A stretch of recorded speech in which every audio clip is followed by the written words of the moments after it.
gidduutti deemaa jiru gargaarsa lubbuu baraaruu uummata rakkateef erguudhaaf carraaqqii taasifamaa jiru gufachiiseera jechuu isaanii Asteer Misgaanaw Bahar Daar irraa gabaastee jirti.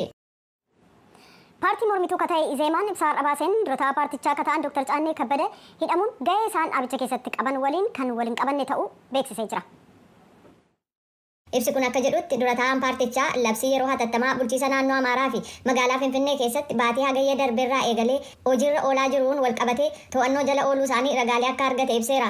Itti gaafatamaan kutaa dhimma seeraa kan paartichaa obbo Siyyuum Mangashaa har'a raadiyoo sagalee Ameerikaaf akka himanitti Dr. Caanneen garee seeraan ala hidhate gurmeessuun shakkaman. Waraabbii sagalee kan Dr. Caanneen miseensota garee hidhate waliin dubbachuu agarsiisa jedhame torban darbe toora intarneetii irratti gadhiifameera. Raadiyoon sagalee Ameerikaa waraabbii sagalee sana dhugaa ta'uu mirkaneessuu hin dandeenye.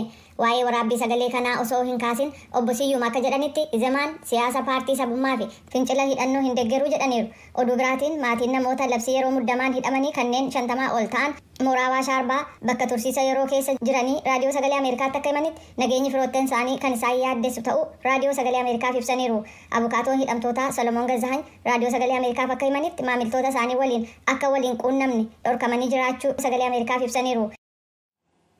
Komishiniin mirga namaa Itoophiyaa ibsa baaseen naannolee Somaaleef Oromiyaa itti waldaangessan irratti humnoota nageenya naannolee lamaanii gidduutti walitti dhukaasa uumameen buqqaatota naannoo sanaa qubatanii jiraniif jiraattota naannoo sanaarra miidhaan ga'uusaa yaaddessaadha jedhee jira. Komishinichi fulbaana 7 bara 2016 akka lakkoofsa Itoophiyaatti Oromiyaa naannoo Baabbileef humnoota naannoo Somaalee gidduutti walitti dhukaasa raawwatame ilaalchise kanneen miidhaan irra ga'e qaamolee nagaa eegsisan kan Oromiyaaf Somaalee hojjettoota qubsumaa qolloojjiif ogeessota mana yaalaa haasofsiisee jira. Yeroo ammaa walitti bu'iinsi sun dhaabatus ennaa walitti dhukaasa sana qubsuma baqattoota qolloojjii keessa kanneen jiran yoo xiqqaate buqqaatonni 6 ajjeefamaniiru hedduunis madaa'aniiru akkasumas siviilota. Nuti ennaa ceenu immoo hawaasni Oromoo Waashingtaniif naannoo ishee jiraatan ayyaana Irreechaa uummata Oromoo biratti birraa kabajamu dilbata kaleessaa kabajaniiru. Waayilli keenya Mitikkuu Fiqaaduu bakka ayyaanni kun itti kabajame gamoo yaadannoo pirezidaantii Ameerikaa duraanii Abrahaam Lincoln fuula dura ka jiru haroo namtolchee Reflection Pool biratti qophii ayyaanichaa hordofee gabaasattaan qindeesseera.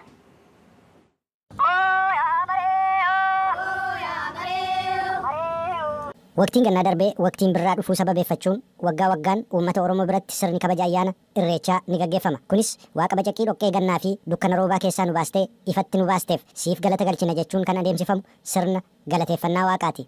Oromoonni as United States magaalaa Waashingtan keessa jiraatanis dilbata kaleessaa jechuun onkoloolessa 1 bara 2023 asuma magaalaa Waashingtanitti ayyaana Irreechaa haala ho'aa ta'een kabajaniiru. Akkaatuma sirni kabaja ayyaana Irreechaa eeyyamuunis imala gara horaa yookaan bishaan jiruutti taasisuun irreeffataniirus.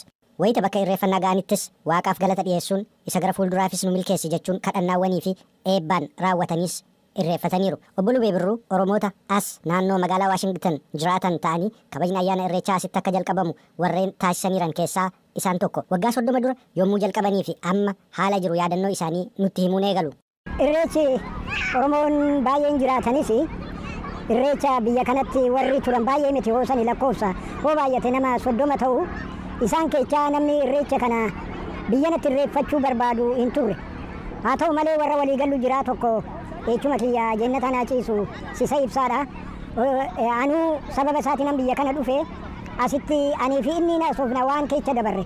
Irreecha goonaa nu lamaanuu hin goonaa maaltu nu dhibee kuni aadaa keenya baannee dhufnee namarraa hin barru jennee saniin achi ijoollee hiriyaa keenyaa namoota 4 walitti finnee walitti nama 8 taane appaartimentii namaa keessatti loobitti bakka makiinaan dhaabbatutti achi keessatti paarkii looti ture bakka appaartimentaa suni achitti gubaa keenya gubnee saniin achi gubaa erga gubnee booddee irreecha nu irreeffanne. Irreecha akkasitti guddatee duraanii odaadhuma jalatti irreeffannaa malkaa deemuu calqabne. Adde Gannat Gurmeessaa as gara Ameerikaatti dhufanii ayyaana Irreechaa kana kabajuu erga jalqabanii kan alanaa waggaa 19ffaa ta'uu isaa himanii ijoolleen biyya hambaattis dhalatanii guddatan biyya keessatti eenyummaa fi aadaa isaanii beekanii akka guddataniif maatiin murteessaadhas jedhan. Maatiitu murteessa. Eessatti yoo dhalattu eessatti yoo guddattu maatiin yoo murteessaa ta'e ijoolleen immoo caala taati. Amma ijoolleen kaleessaa asitti mucaalan Irreechaa as dhalatanii. Namni biraan sirna kabaja ayyaana Irreechaa kanarratti agarree dubbisne luba Saamu'eel Biraanuuti. Isaanis Irreechi eenyummaa Oromoo calaqqisiisuun beekamu bakka Oromoon tokko ta'uu isaa itti lallabatu jechuun ibsu. Tole maqaa abbaa kan ilmaa kan hafuura qulqulluu sadan waaqa tokko ameen. Duraan dursee uummata keenya hundumaa biyya keessaa biyya alaa bakka adda addaa jirtanii sagantaa VOA kana daawwattan hundumaa fi baga Waaqayyoo dukkana gannaa keessaa gara birraa booqaa kanatti isin dabarsee isiniin jedha. Irreechi akkuma jedhamu irree Oromooti. Irreechi tokkummaa Oromoo kan ittiin agarsiisnudha. Amantiin kan abbaati. Obbo Xahaa Abdii kabaja sirna ayyaana irreechaa magaalaa Waashingtan irratti hirmaachaa osoo jiranii arginee dubbisne. Ayyaana akkasii uummata Oromoo qofaa osoo hin taane uummanni addunyaa biraallee akka kabaju himu. Aadaa uummata dur hundumaa wajji wal fakkaata. Amma biyya Eeshiyaa keessa Chaayinaatu qaba. Uummanni adda addaa uummanni dur hundi hin qaba.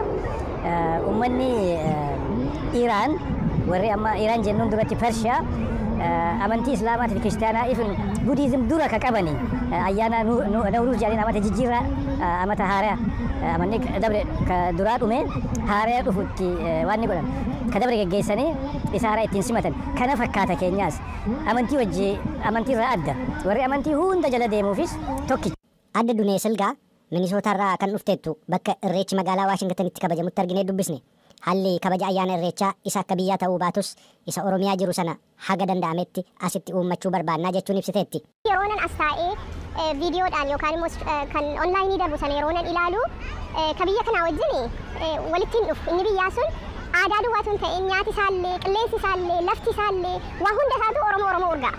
Ka addanaa kun garuu erga irraa fagaanne immoo biyya sanatti as keessatti uummachuu barbaanna. Aadaa sana jaalala achi jiru tokkummaa achi jiru sanaasitti hamma danda'e tattaafannaa garuu hanga sanaa gahaa jechuun rakkisaadha.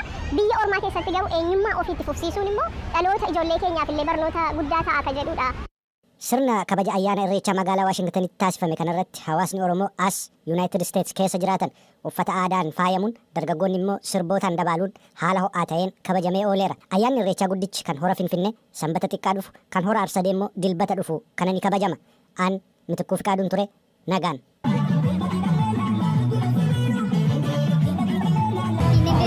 Yeroon jalqaba gad baay'ee ulfaata natti fakkaata. Yeroon seenan sa'aatii kana fooyyessuuf biyyattuu baay'ee gammadeera. Ethiopia, the river of Teshi, the world silver is 100 meters, but Teshi is going to take the gold, becoming the first world champion Male, and it's double victory for Ethiopia, and 2 times a Atleet Darabee waltajjii dorgommii kanarratti ni injifatte jedhamtee kan eegamaa turte atleetii lammii Keeniyaa Fees Kebeegoo wajjin fiigdee mo'achuu isheetti gammadde atleetii kanarraa muuxannoo akka argatte isin dubbatte. Baay'een gammadeera. Shifaana fiigsiyaa baay'een gammadeera. Tokko muuxannoo guddaa irraa argadha. Akka itti fiigduu ba'umsa jeetti maal akka fayyadamte ittiin mo'achuu dandeessu muuxannoo irraa argachaa deema. Haa ta'u wajjin fiigee ishee mo'achuu dandeessu baay'ee gammadeera. Baay'een kabajas baay'ee jaalladha. Haalli qilleensa reegaa ulfaataa ta'uu isaatiin morkii isaarratti dhiibbaa uumuu isaa fi keessumaa Fees Kebeegoon duristee bahuu isheetiin tulfaate ture. Ta'us galumsa irratti dadhabuu ishee arguun akka mo'adhu baree jette dirribeen morkii ishee fi Fees gidduu jiru yagguu ibsitu. Jalqaba yeroo kan baay'ee deemtee turte isheen xiqqoo natti ulfaatee ture. Qilleensi xiqqoo ulfaata. Inni nama mo'atee yeroo jalqaba dheeraa natti fakkaatedha. Yeroo gidduu kana ga'ee iddoo galumsaa arguun bakka akkanuma qabu argee isheen baay'ee dadhabaa jirti. Bakka yoo natti ulfaate bakka wajjin baay'ee nama barsiifte yaade. Garuu maratti yeroo lala deemu isheen dadhabdee bakka galumsaa yeroo darbu haamilee godhatte. Dura galaa natti fakkaatee ture. Kana fiigee waan hin beekneef baay'ee tapha natti fakkaate. Dorgommii fiigicha daandii kiiloomeetira 5 dhiirota jidduutti dorgomeen immoo atleet Hagos Gabreeyooti medaalaa warqii yagguu injifatu atleet Yoomiif Qajeelchaan medaalaa meetii Itoophiyaaf argamsiiseera. Atleet Hagos Gabreeyooti daqiiqaa 12 fi sekondii 59 kan injifate yoo ta'u Yoomiif Qajeelchaan immoo daqiiqaa 13 fi sekondii 2 xumureera. Dorgommii booda atleet Yoomiif Qajeelchaan yaada VOF kenneen shaampiyoonaa kanaa fi qophii gahaa gochuu isaa dubbate haalli qilleensa ulfaataa ta'uu isaatiin qabxii barbaadu akka hin arganne dubbateera. Galata biyyaa fiigateef haalli dorgommicha akkuma ilaaltee turte salphaan turre dorgomtoonni jechamoon illee akkuma jiran ta'e haalli qilleensaa haalli adii qophaa'eef so laati kiiloodha ani qabu kiiloon kee baay'ee jira sun immoo qilleensicha chaalenjii gochuudhaaf baay'ee natti ulfaate sun baay'ee gaarii ture haalli isaa uumamatti istiriidha kun yeroo jalqabaati fi istirii kana immoo meekii godhee keessatti argamee jira argame medaalaa silvarii argateera kanaaf gammadaadha. Dorgommiidhuma kiiloomeetira 5 dubartoota jidduutti dorgomeen atleet Jigaayoo Taayee sadaffaa bahuun madaalaa naasaa argateetti. Madiinaa isaa immoo kuftee ka'uun arfaffaa bahuun dippiloomaa argachuu dandeesseetti. Atleet Jigaayoo Taayee haala dorgommichaa akkanatti ibsite. Galatoonni dorgommichi baay'ee gaarii ture. Haaluma qilleensatis xiqqoo ishee qilleensi isheen ulfaata. Bubbee qaba. Akka yaadnee dhufne miti garuu hojiinis xiqqoo nu hanqata. Haa ta'u malee garuu dorgommii kana naasii fiduu biyya dastanyaa miti. Yookiin ittiin gammanne haa ta'uti biyya dhufuuf hojjennee haala gaariidhaan naasii miti riikardii boota kan kiyya tureyyuu isa fooyyessuuf tasfaan qaba. Garuu naasii fiduu kiyyaafanii waan itti gammadan turu dorgommiis dhumarratti kiiloomeetira 4 haga finishii garagal wal dhannoo dhufe walitti buunee ture. Isarrattis garuu immoo karfiidha waan ta'eef kuni kaan mana mudata kufanis ka'uus waan jirudha jedhaanii kan sirreessine galatamu. Leensaa garee kiiloomeetira 5 kan ta'ani Komaander Toleeraa Dinqaa shaampiyoonaa irratti qabxiin argame jajjabeessaa akka ta'e ibsanii imalli garee Itoophiyaa gara Riigaatti taasise ulfaataa akka ture dubbataniiru. Akkuma beekamu Itoophiyaa kan bakka bu'anii Hagos Gibrayootiif yoomiif qajeelchaadha. Atileetonni kun ciccimoodha, beekamoodha. Yeroo baay'ee biyyaaf gatii guddaa kaffalu. Atileetonni ga'umsi isaanii haala gaariirra kan jirudha.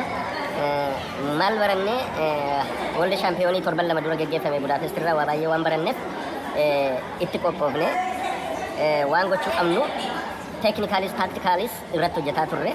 Torban lamaan kana kanaaf qophaa'aa turre. Waaqayyo haa galatoomu nu milkaa'eera tokkoffaa lammiffaa ba'anii baay'ee natti toleera. Hagos akka inni dorgomaa cimaa ta'u achuma tireeningii irratti ilaaleera. Tireeningii 3-4 walitti aansee sa'a pirogiraamii ani baasee ol saffisaan deemuuf yaalii gochaa ture ittisaan ture. Kanaaf hojiirra oolcheera jechuudha. Walumaa galatti qabxiin Itoophiyaan argatte akkamitti ilaalta? Baay'ee natti tola. Fakkeenyaaf dirribee ijoollummaa isheetii kaasee 200 yoo fiidduun beeka. Bosona Oromiyaa irraa kaatee amma kilabii Laga Xaafoo irraa erga galtee 800 fi gara 500 kanatti dhuftee ga'umsa kana argisiisuu dandeesse. Kanaaf baay'ee duruma atileetiin kun gootadha, onnattuudha. Har'as immoo sodaa tokko malee nama rikkeerdii addunyaa kana caccabsaa ture. Ji'a kana keessa rikkeerdii 3 kan nama cabse sodaa tokko malee qabxii guddaan laatameefii ture. Keeniyaan indoo achirratti warqii nurraa fudhataa jennee nuti tilmaama lammaffaa sadeeffaa laannee garuu gootummaa ishee argisiisteetti baay'ee natti tole. Akkuma beekamu pileeniin nu jala darbe sa'aatii 13 ol Firaankifart keessa lafa ciisaa oolan atileetonni kun kanaaf eddeen laanne galleerree as sa'aatii 6tti galle nyaata hin arganne nyaata malee bulanii kanaaf eddeen laanne kun ga'umsa cimaa kutannoo fi amman kutatu akka ta'an amman kaayyoof atileetiksiin kaayyoof akka fiigamu qarshii duwwaaf maqaa duwwaaf utuun ta'in biyyaaf illee amman gatii akka kaffalamu kan argisiisudha. Shaampiyoonaa